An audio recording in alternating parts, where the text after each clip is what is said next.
As Easter approaches, we're reminded of the incredible love Christ showed through his sacrifice. It's a season to slow down, reflect, and draw nearer to the Savior who gave everything for us. In Touch Ministries is here to help you deepen your faith with biblical teaching from Dr. Charles Stanley. Messages that encourage, strengthen, and point you toward the hope found in the resurrection. Visit intouch.org today and experience the life-changing promise of Easter.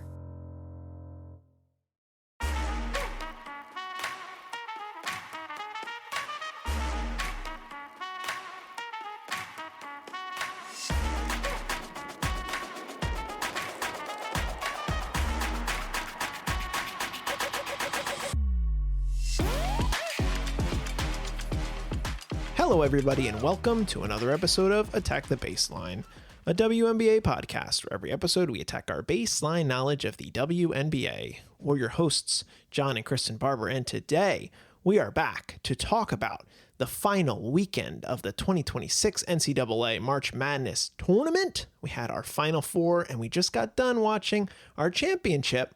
We're going to talk about all three games and let you know what all of our thoughts and the implications on the upcoming season of the W might be as a result of today.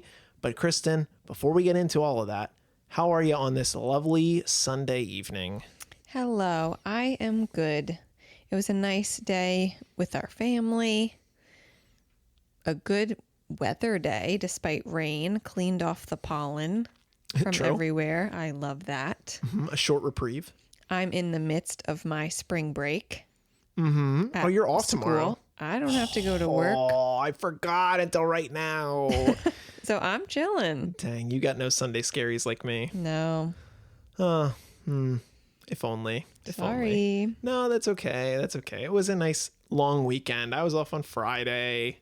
With all the expansion draft stuff, it was a nice weekend. And now that the tournament's in the rear view and it's going to be full steam ahead to the upcoming W season, there's going to be so much happening. So we're going to keep you informed on all of that. But we're going to talk tournament before we do any more W stuff. If you'd like to send us an email, you could do so at our email, attackthebaseline@gmail.com. Connect with us on Bluesky, Instagram, TikTok at ATBPod. Leave us a 5-star rating and review on whatever platform it is that you listen to the show. Subscribe to YouTube, and of course, tell your friends and family about the show so that they can get informed about all the goings on in women's basketball. Before we talk about the Final Four, which we've already pre-recorded, I'd just like to give a shout out to Dee, who is officially the winner of our bracket challenge. They took care of business and knocked me out. I was the other person vying for that one spot, and I thought I had a really good chance when South Carolina was favored in the final today. But as you probably saw, things did not go my way. But congratulations, Dee. You earned it. You are an expert, whether you think you're an expert or not, based on what you said on Bluesky.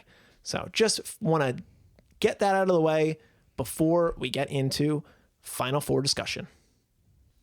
Okay, so the Final Four games. We just got done watching them, and we've got the results. We've got South Carolina versus UCLA in the championship.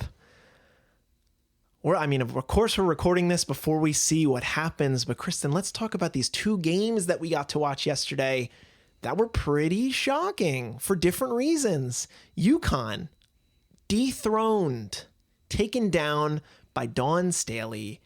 UCLA finding a way to make it to the championship, a thing that they've tried so hard to do for the last couple years, and finally break through to get into that final game. I'm very excited to see their prospects in this championship, but let's talk about how they got here. Where do you want to start? Well, we can start with UConn, South Carolina, since I did not really watch the second game. Well, you missed like the back half. You're a little sleepy. We went out to a watch party for this. Super fun. Shout out to Dock Street. Yes, love Dock Street and the Stoop Pigeon. Stoop Pigeon for hosting our watch parties. South Carolina beat UConn 62-48. not the showing that we expect from UConn. No, something was in the water in Phoenix that really just like blocked every single basket that all of these players were shooting. Yes. Both of these games were just so low scoring and hard to watch at times. I would say the first half of this South Carolina UConn game was pretty good. First quarter, especially, very good. 26-24 at halftime. Whew, that second quarter was a little rougher. Yeah, but it was at least like a back and forth, even Yes. low scoring. Yeah, I guess the third quarter was higher scoring, but South Carolina really just grabbed hold of the game in the third quarter. I think South Carolina's defense was incredible in this game.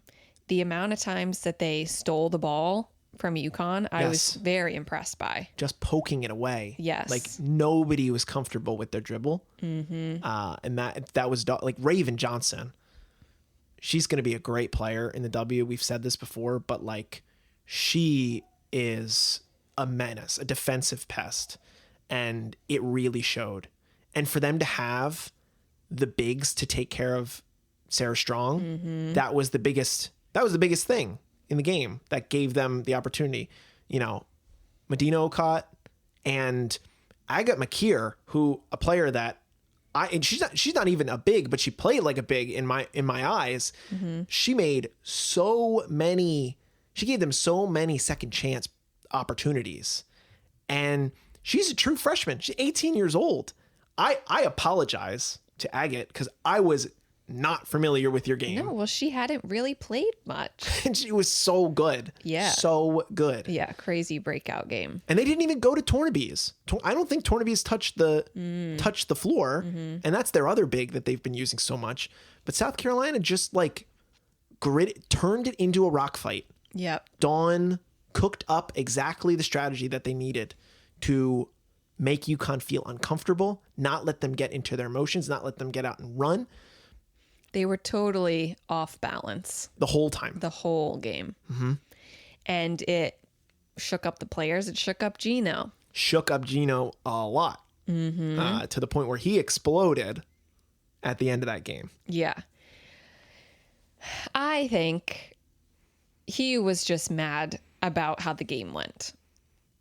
Yes. That's what he was mad about. Yes. But I think he was mad at the refs. The fouls were, I will say, pretty uneven. 8 to 17, that's pretty crazy. I would question the reffing situation. But you can't really do that as the coach. Yell, scream at the refs. So I think he just needed to take his anger out on anything else. And that came out at Dawn Staley for apparently not shaking his hand, even though we have video that happened. Yep. We got the receipts. He's angry at South Carolina ripping Sarah Strong's jersey in half when she's like, no, I did it by accident. You're right. So it's like he really was living in this alternate reality and just being mad at everybody other than that we couldn't win this game. Yeah. Which was an upsetting game for UConn. We have to remember that UConn has not lost a game in a very long time. A very long time. This was their first loss on the year, and they just won the national championship last year. So they went through a whole tournament without losing and a whole season without losing. So naturally, he's going to be very pissed. He is a man that gets mad when his team underperforms or when they lose. But to take it out on Dawn Staley is a terrible, terrible, terrible look. Terrible look. I'm not excusing anything for the fact that he lost a basketball game, the fact that his team was, conceding more fouls than the other team. I can't excuse the way that he acted like a complete and petulant child. And he's a guy that I enjoy what he's done. I enjoy him as a coach. I enjoy him as a character. But you can't talk to a woman like that. Incredibly that way. Yeah, but incredibly disrespectful to one of the greatest, minds in this league. And it was just so crazy. in his press conference where he was talking about like how, you just lose so much more than you win, and you have to take losing, with the chin up. And that's what I tell my players is, you come back and you try again anytime you lose. So he's like talking about losing in like a good way, a respectful way.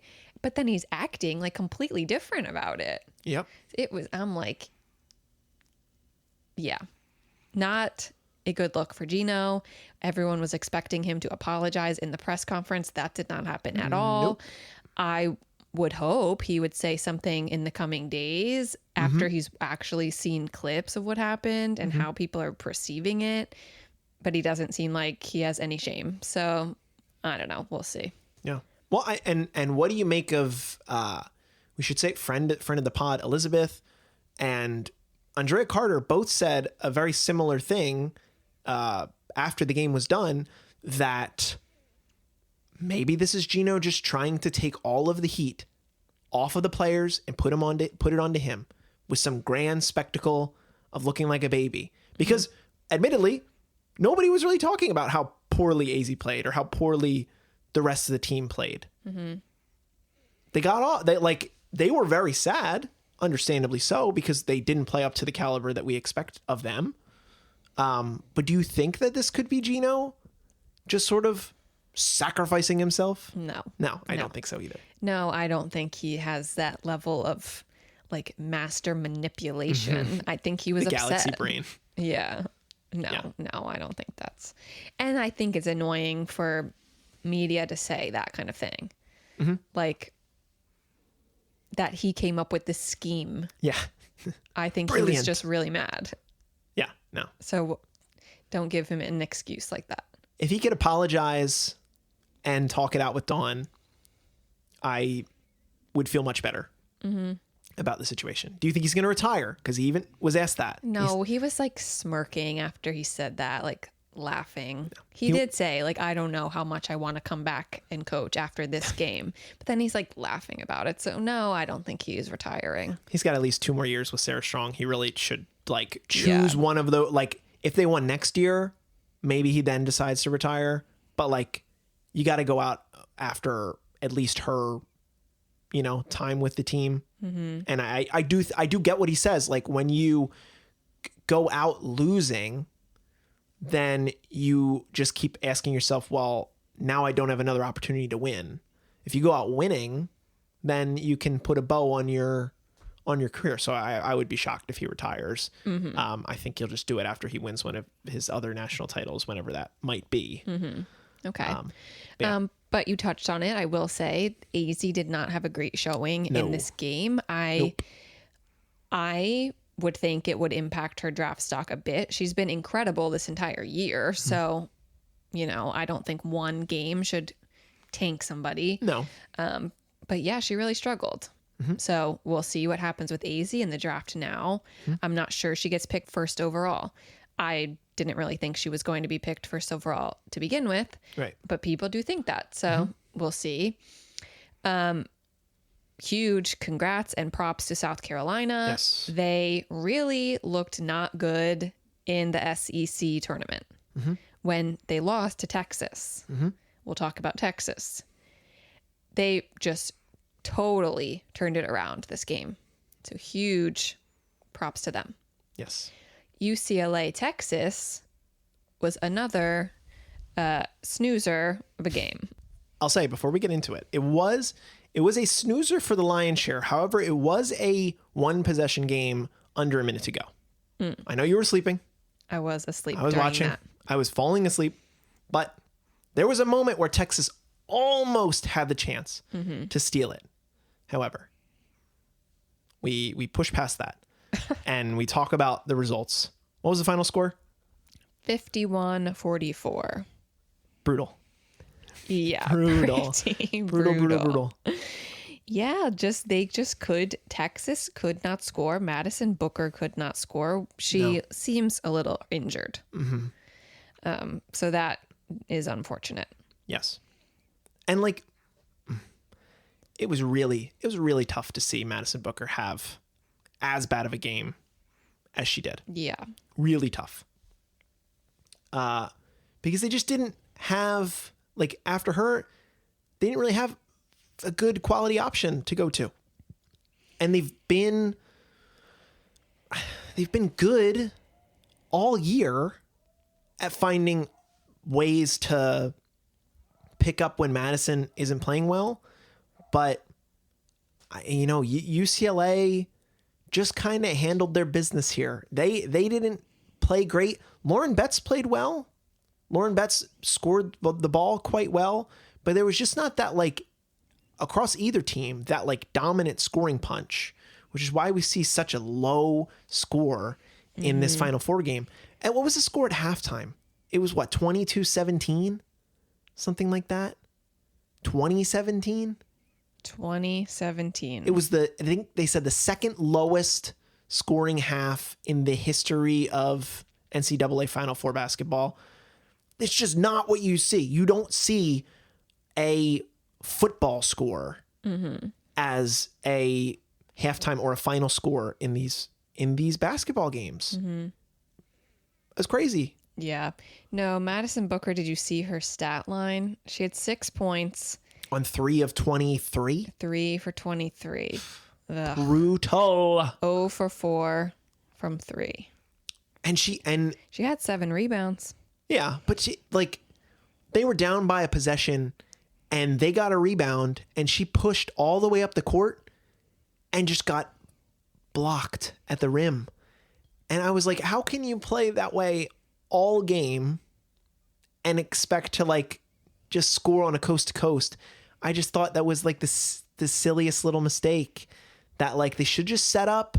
I know that their setting up wasn't working, but when you had a chance to steal this game, the decisions that were made down the stretch there, I thought were confounding to me.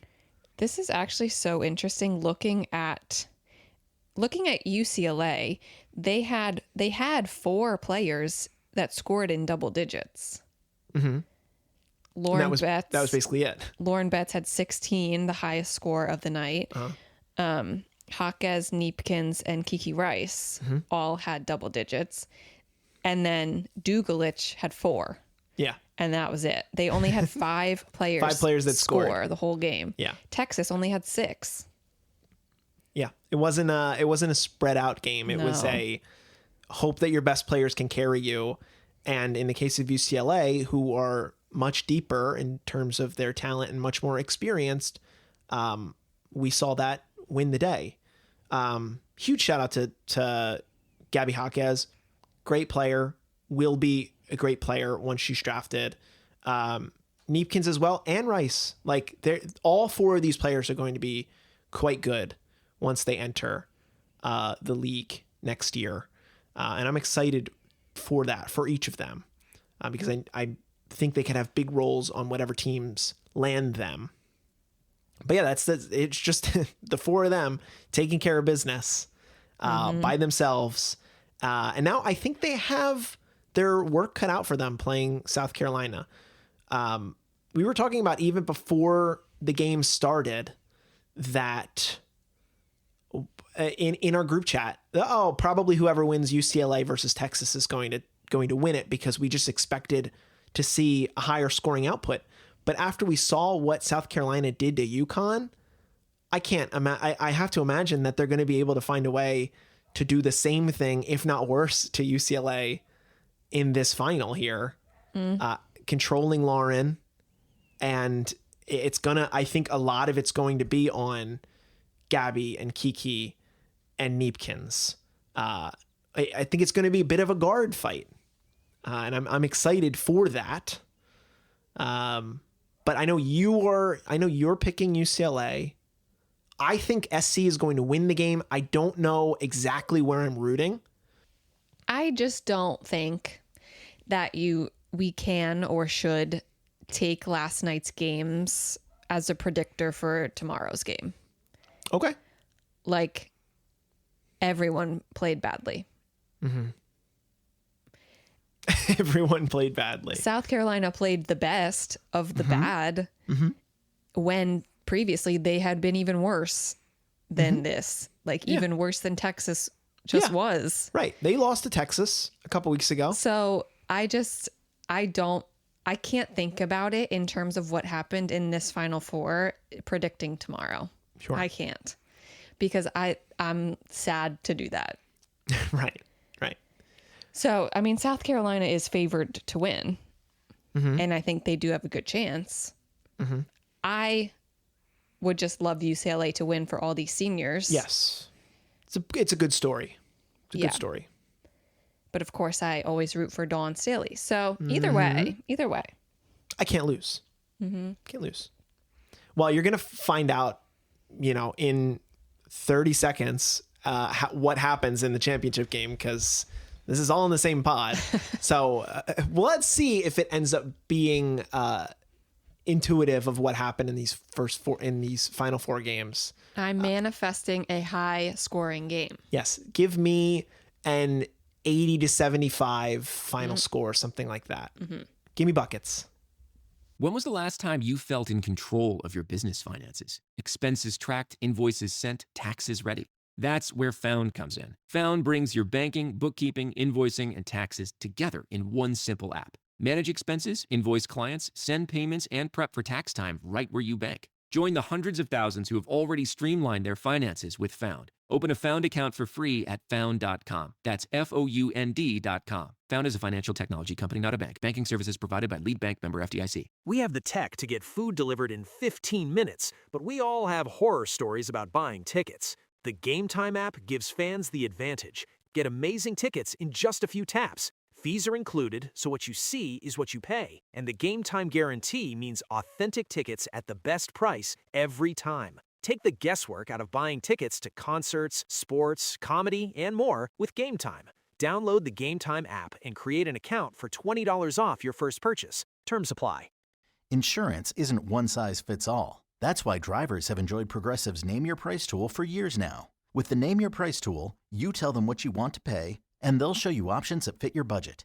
So whether you're picking out your first policy or just looking for something that works better for you and your family, they make it easy to see your options. Visit Progressive.com. Find a rate that works for you with the Name Your Price tool. Progressive Casualty Insurance Company and Affiliates. Price and coverage match limited by state law. So how about that final, huh? Yeah. How about it? How about it? Didn't go the way a lot of people expected. South Carolina was the favorite. I just had a feeling. I don't know why. I really don't know what it was. I just had a feeling after South Carolina beat UConn that that was just not how this game was going to go. You said manifesting a high-scoring game. High-scoring game for UCLA. They did much better than they did in the previous round.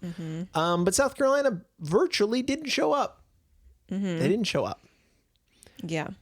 Kind of crazy to learn. And I guess the thought was in the back of my mind, but I didn't know the statistic before today.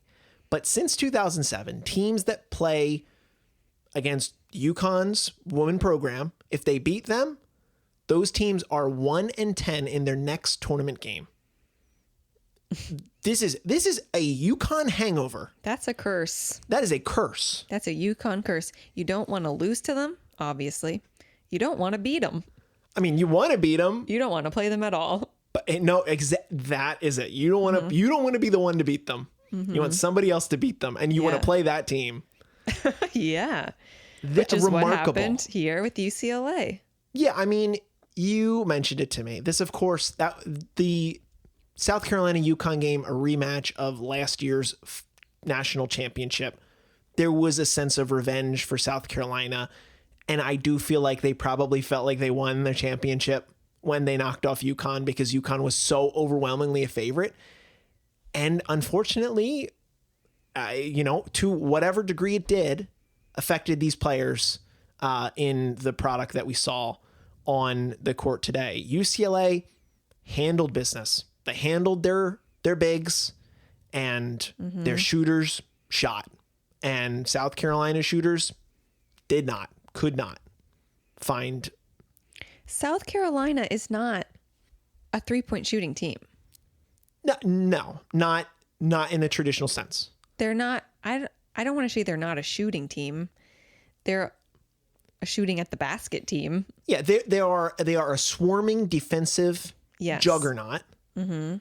And then it's on Raven and Tessa to knock down, and Tanaya to knock down their shots. And if they're not knocking down their shots, then you're trying to run your offense through your bigs. Mm-hmm. And if the bigs don't got it, you know, it's a lot of second chance points. That's how they beat UConn.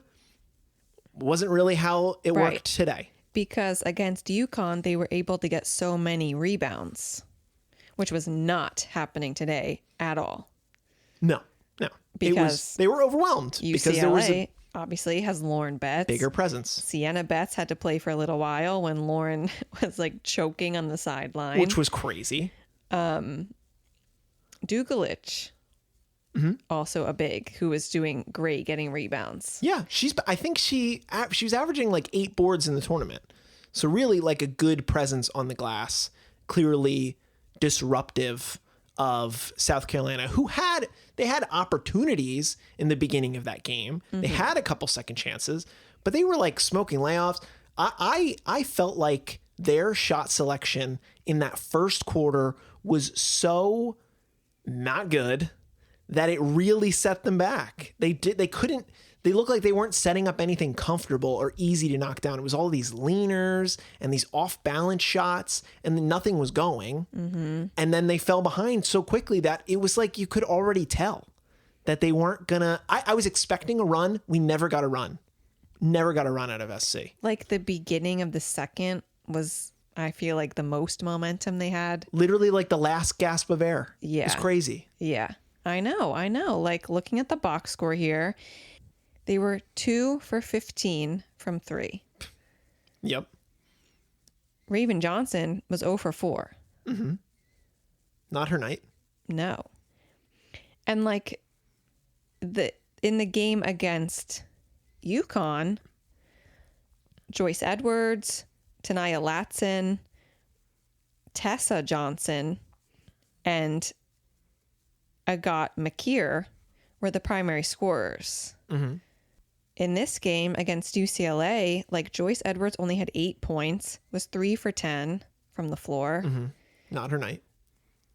Tessa Johnson was the best scorer on the team, had 14. Mm-hmm. But Tanaya Latson only had 4 points. McKeer had 11. That was also great again. But it was just like they didn't have it. Yeah, they couldn't get open. Their best player in the last 2 games was a freshman, basically. Right. I got McKeer. Yeah. In my opinion, or at least their X factor player, maybe not necessarily their best player. Tessa, you said, gave her credit. Mm-hmm. Tournament Tessa. Yeah. Unfortunately, not at the end of the tournament. Well, I guess she was Tournament Tessa. The rest of the team was not Tournament South Carolina. Whatever you want to call them. So let's talk about that's it for South Carolina. Bummer. I was bummed because would have been cool to have picked them correctly when everybody picked UConn this year. Would have been cool for Dawn, of course. But Dawn has her championships. Let's talk about the team that finally gets it done, UCLA, and celebrate these seniors who took care of business. They showed an early statistic in the first quarter about how the last 107 points in the tournaments were scored by seniors in UCLA. It was all seniors. It was this group of these 5 starters, basically, doing all the work for UCLA. And frankly, I think it's crazy that you're not able to get any other support and that you're able to win a tournament like this. But they sure as hell did. They did. This game. They had 6. But they hadn't for 2 games prior to that, or a game and a half, whatever it was. Huge props to them for not being tired. Yeah. They kept up the energy big time. You got to have it in the final. Mm-hmm. You got to have it. Yep. But they all showed up. Lauren Betts showed up. Gianna Niepkin showed up. Gabby Jaquez showed out in spades. Mm-hmm. The single most, improved her draft stock of anybody in this game for me personally. Angela Dugalich had her best game in a few rounds. And Kiki Rice has been so solid, so steady at point. Those 5 players took it home. They took it home. They outscored. They were efficient. They knew how to play together, and they got it done. Mm-hmm. Yeah, I'm just so happy for this group of UCLA seniors. Me too. I've been saying this whole year, like, this is our last chance. Mm-hmm. This whole starting lineup is graduating and going into the draft. And they don't have, I don't believe, have a bunch of incoming, highly rated freshmen coming in next year. No, I think they're going to be a lot different. They will be much different next year. So this was their last chance. And they knew that. So they knew they had to get it done. Last year, they were similarly good, but they lose in the Final Four to UConn, the eventual champs. And then they add Gianna Neepkins in the offseason. And that seemed to make a huge difference. Gianna Neepkins, a very valuable ad. Got to give them all the credit in the world for that. Like they have an incredibly hard schedule throughout the regular season. They were consistently dominant. They won their conference tournament, which South Carolina can't say they did. Yep. And now they won the championship. They were just good the entire year. Yeah. And they come in this game underestimated. And if you go back to our conversation with Dat from a couple weeks ago at this point, he mentioned UCLA had the hardest schedule of anybody in the NCAA. Which they create mostly themselves. At least the out of conference games, but they're in a difficult conference. Yes. And they handled it. They lost 2 games? One game. Their record 37-1. There you go. The same, one more win than UConn. At the end of the day, it was us deciding between UConn and UCLA. And at the end of the day, UCLA on the other side of the bracket has the opportunity when they don't have to meet UConn. And that is exactly what they were kind of hoping for, I'm sure. But I mean, we don't know what it would have looked like if they played UConn, but we never will know. They handled their business here against South Carolina. I mean, I think they would have similarly crushed UConn. I don't know. I don't want to The dominance, speculate we there. don't have to. The dominance of the bigs on this team makes me believe that they would have crushed UConn.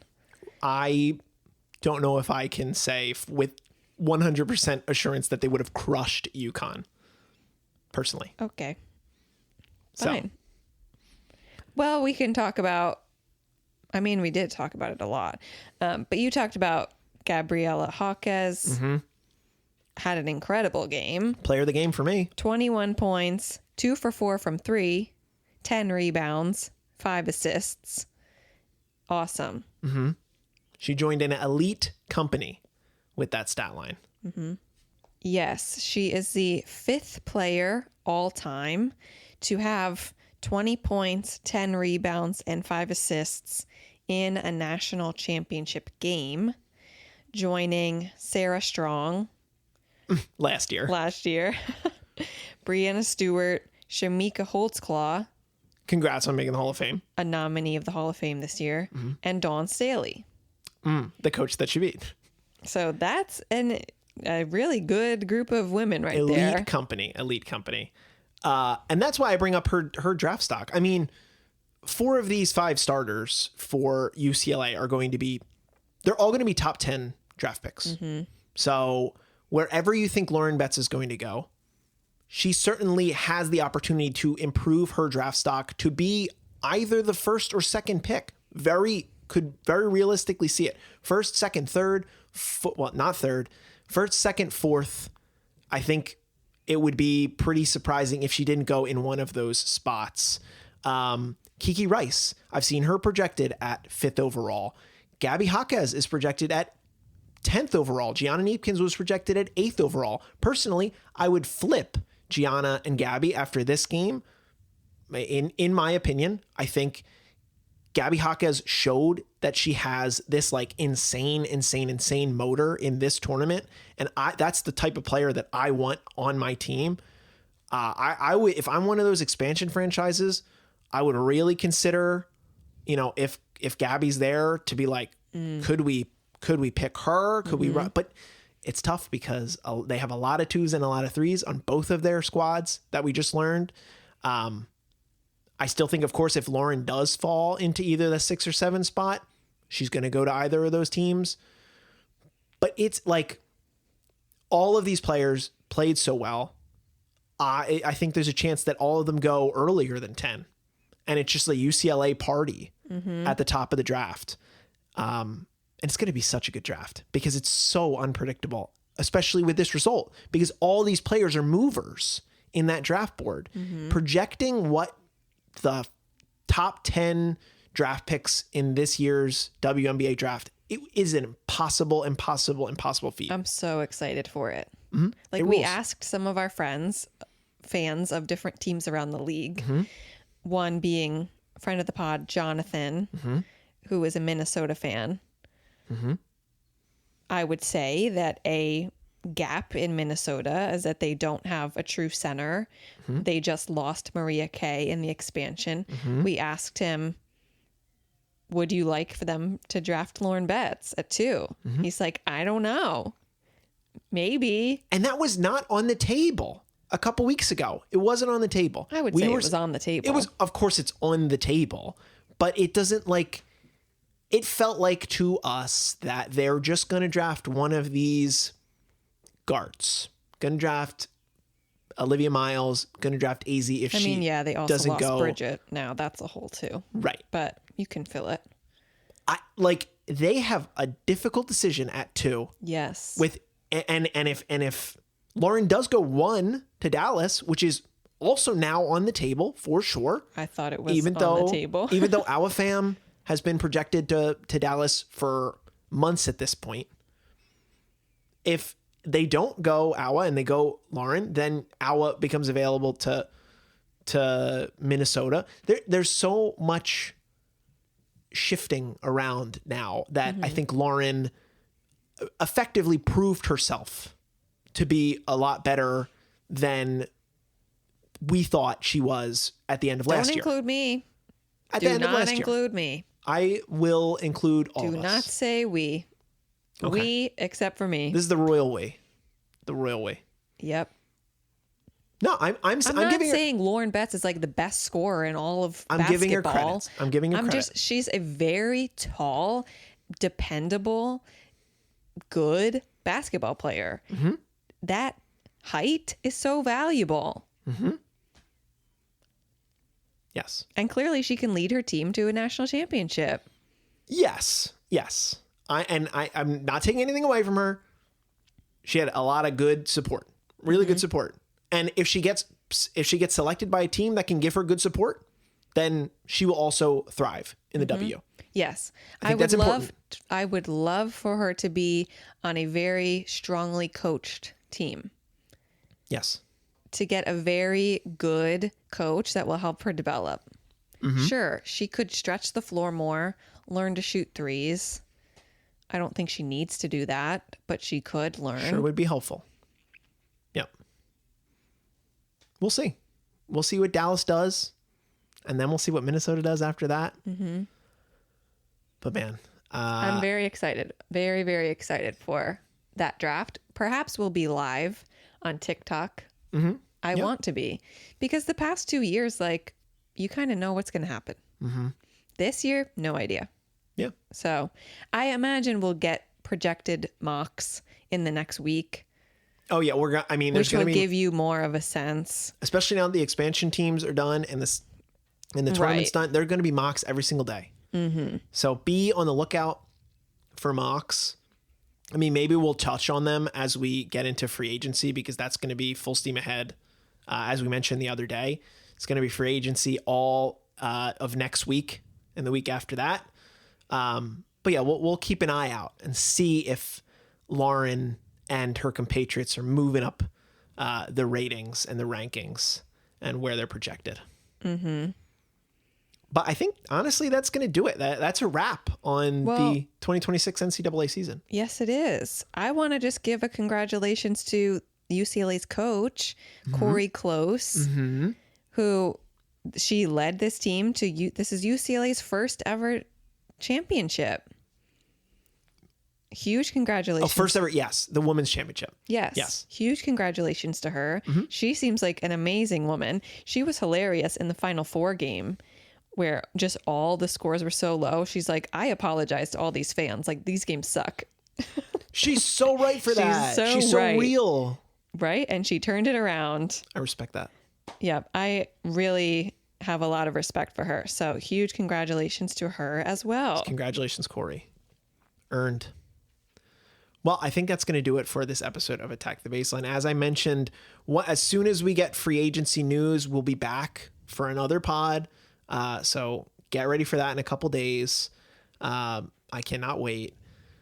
Again, if you'd like to send us an email, you could do so at our email, attackthebaseline@gmail.com. Connect with us on Bluesky, Instagram, TikTok at ATBPod. Leave us a 5-star rating and review on whatever platform it is that you listen to the show. Subscribe to YouTube, and of course, tell your friends and family so they can get in the know about women's basketball. Kristen, I am staring at the baseline, and as always, what are we going to do? Attack it. Attack the baseline. Thank you so much for listening, and we'll be back to talk more WNBA.